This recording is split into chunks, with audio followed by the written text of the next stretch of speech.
Hi friends, welcome to Agathiya village. இன்றைக்கி நம்ம இந்த வீடியோவில் ரொம்ப டேஸ்டான ஒரு சிறுதானிய அடை, அது கூடவே கத்திரிக்காய் தக்காளி சேர்த்த ஒரு சூப்பரான கடைகள் தாங்க இந்த வீடியோவில் நம்ம பார்க்க போகிறோம். வாங்க எப்படி பண்ணுறதுன்னு பார்க்கலாம். நம்ம சேனல் ஃபஸ்ட் டைம் பார்க்குற மாதிரி இருந்தால் மறக்காமல் சப்ஸ்கிரைப் பண்ணிக்கோங்க. கூடவே பக்கத்தில் இருக்கிற பெல் சிம்பிளே ப்ரெஸ் பண்ணிக்கோங்க. அப்போ தான் நான் போகிற வீடியோஸ் எல்லாமே உடனுக்குடனே உங்களுக்கு நோட்டிஃபிகேஷனாக வரும். இன்றைக்கி ஒரு பவுலில் 1 டம்ளர் அளவுக்கு நான் மக்காச்சோள ரவை எடுத்திருக்கேன். இந்த மக்காச்சோள ரவை எல்லா டிபார்ட்மெண்ட் ஸ்டோர்லேயும் இப்போ கிடைக்குதுங்க.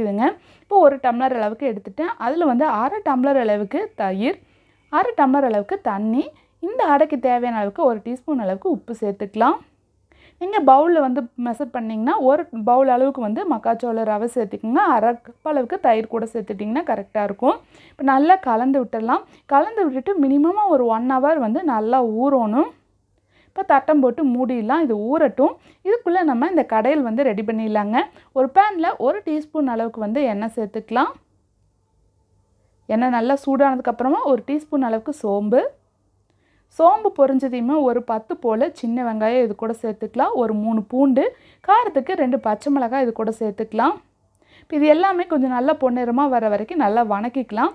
இது கூட மீடியம் சைஸில் 2 கத்திரிக்காய் சிறுசாக கட் பண்ணி இதுக்குள்ளே சேர்த்துக்கலாங்க. சேர்த்துட்டு இப்போ கத்திரிக்காயும் நல்லா வணக்கிடலாம். இந்த எண்ணெயிலேயே நல்லா வணங்கினதுக்கப்புறமா இது கூட மீடியம் சைஸில் 2 தக்காளியும் இது கூட சேர்த்துடலாங்க. சேர்த்துட்டு நல்லா வணக்கிக்கலாம். இப்போ தக்காளி நல்லா மசிறதுக்காக இந்த துவையலுக்கு தேவையான அளவுக்கு 1 டீஸ்பூன் அளவுக்கு உப்பு சேர்த்துட்டு நல்லா வதக்கிக்கலாம். இப்போ பாருங்கள், தக்காளி நல்லா வதங்கிருச்சு. இப்போ 1 கப் அளவுக்கு தண்ணி இது கூட சேர்த்துக்கலாம். சேர்த்துட்டு மீடியம் ஹீட்டில் வச்சு மூடி ஒரு 5 நிமிஷம் நல்லா வேக வச்சுக்கலாங்க. இப்போ பாருங்கள், தக்காளி கத்திரிக்காய் எல்லாம் நல்லா மசிய வெந்துருச்சு. இதுக்கப்புறமா ஒரு பாத்திரத்தில் சேர்த்துட்டு நம்ம கடையிற மாதிரி இருந்தால் கூட கடைஞ்சி எடுத்துக்கலாம். இல்லைன்னா இந்த மாதிரி மேஷர் வச்சு நல்லா மசிச்சு விட்டுக்கலாம். கடையும் போது நல்லா கடைப்பட்டுரும். இல்லைன்னா மேஷரில் அமுத்தும் போது ஒரு 3/4 வாசி அளவுக்கு நல்லா நம்ம மேஷ் பண்ணி எடுத்துக்கலாம். இப்போ பாருங்கள், நல்லா ரெடி ஆயிடுச்சு. இப்போ தேவையான மசாலா எல்லாமே இது கூட சேர்த்துடலாம். கூட ஒரு 1/2 கப் அளவுக்கு மறுபடியும் கொஞ்சமாக நம்ம தண்ணி சேர்த்துக்கலாம். இது கூட ஒரு டீஸ்பூன் அளவுக்கு காஷ்மீர் மிளகாய்த்தூள், 1 டீஸ்பூன் குழம்பு மிளகாய்த்தூள், 1/2 டீஸ்பூன் அளவுக்கு மஞ்சள் தூள் சேர்த்துக்கலாம். சேர்த்துட்டு நல்லா கலந்து விட்டுக்கலாம். கலந்து விட்டு மூடி ஒரு 5 நிமிஷம் மறுபடியும் மீடியம் ஹீட்டில் வச்சு வேக வச்சு எடுத்துக்கலாங்க. இப்போ பாருங்கள், நல்லா எண்ணெயெல்லாம் நல்லா பிரிஞ்சு வந்துருச்சு. பார்க்குறக்கு நல்லா சூப்பராக இருக்குது. கடைசியாக பொடியாக கட் பண்ண கொஞ்சமாக கொத்தமல்லி தழை இது கூட சேர்த்துட்டு நம்ம சர்வ் பண்ணோம்னா டேஸ்ட் சூப்பராக இருக்குங்க. இட்லி, தோசை, சப்பாத்தி எல்லாத்துக்குமே ரொம்ப நல்லாயிருக்கும். முக்கியமாக குட்டீஸ் இதில் கத்திரிக்காய் தான் சேர்த்திருப்பாங்கன்னு சொல்லி நம்பவே முடியாது. அந்தளவுக்கு டேஸ்ட் ரொம்ப நல்லாயிருக்கும். மறக்காமல் ட்ரை பண்ணி பாருங்கள். இப்போ பாருங்கள், இந்த ரவை நல்லா ஊறிடுச்சு. நம்ம வெள்ளை ரவை அளவுக்கு ரொம்ப ஊறாது, மீடியம் சைஸில் கொஞ்சமாக நல்லா ஊறி வந்திருக்கும். இப்போ கொஞ்சம் கெட்டி ஆயிடுச்சு. இது கூட வேணால் நம்ம தண்ணி சேர்த்துக்கலாம். இப்போ மீடியம் சைஸில் 2 சின்ன வெங்காயத்தை பொடியாக கட் பண்ணி இது கூட சேர்த்துக்கலாங்க.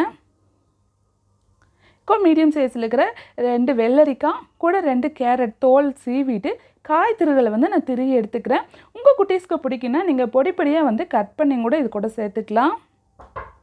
அப்புறம் இது கூட 50 கிராம் அளவுக்கு பன்னீர் எடுத்துருக்கேங்க. இந்த பன்னீரையுமே நல்லா காய் திருகளை திருகி எடுத்துக்கலாம்.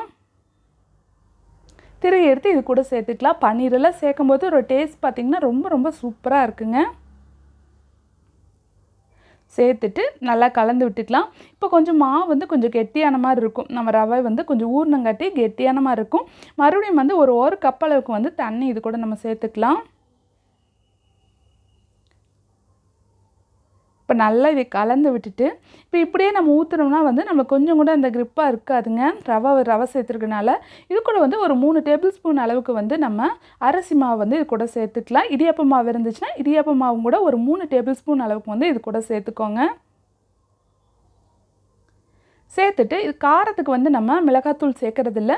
மிளகாய் ஒரு 2 மிளகாயை பொடியாக கட் பண்ணி இது கூட சேர்த்துட்டு பொடியாக கட் பண்ணால் கொஞ்சமாக கொத்தமல்லி தழை சேர்த்து நல்லா கலந்து விட்டுக்கலாங்க. இப்போ ஒரு பேனில் லைட்டாக எல்லா பக்கமும் நெய் ஸ்ப்ரெட் பண்ணிக்கலாம். தோசை அளவுக்கு கொஞ்சம் லேசாக இல்லாமல் கொஞ்சம் திக்காக நம்ம ஊற்றிக்கலாம். கரண்டியில்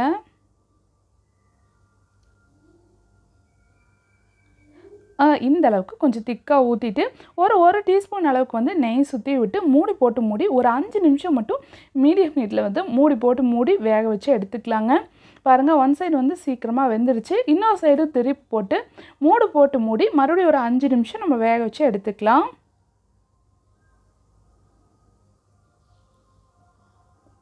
அவ்வளோதாங்க, ஒரு சூப்பரான நம்மளோட அடை தோசை வந்து ரெடி ஆயிடுச்சு. இது பன்னீரெல்லாம் சேர்த்துக்கனால இதோட டேஸ்ட் வந்து ரொம்ப குழந்தைகளுக்கு பிடிச்ச மாதிரி ரொம்ப நல்லாயிருக்கும். சிறுதானியங்கள் பொறுத்த வரையில் எல்லா சிறுதானியங்களும் நம்ம மாற்றி யூஸ் பண்ணுறது ரொம்ப நல்லது.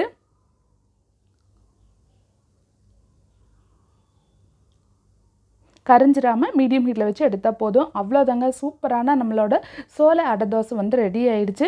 இது தொட்டுக்கிறதுக்கு இந்த கத்திரிக்காய் தக்காளி கடையிலோட சாப்பிட்றப்ப டேஸ்ட் ரொம்ப சூப்பராக இருக்கும். அது பிக்கிறப்ப பார்த்திங்கன்னா ரொம்ப சாஃப்டாக நல்ல டேஸ்ட்டும் ரொம்ப நல்லாயிருக்கும். மறக்காமல் ட்ரை பண்ணி பாருங்கள். இந்த வீடியோ உங்களுக்கு பிடிச்சுன்னா லைக் பண்ணுங்கள், ஷேர் பண்ணுங்கள், சப்ஸ்கிரைப் பண்ணுங்கள். தேங்க்யூ ஃபார் வாட்சிங்.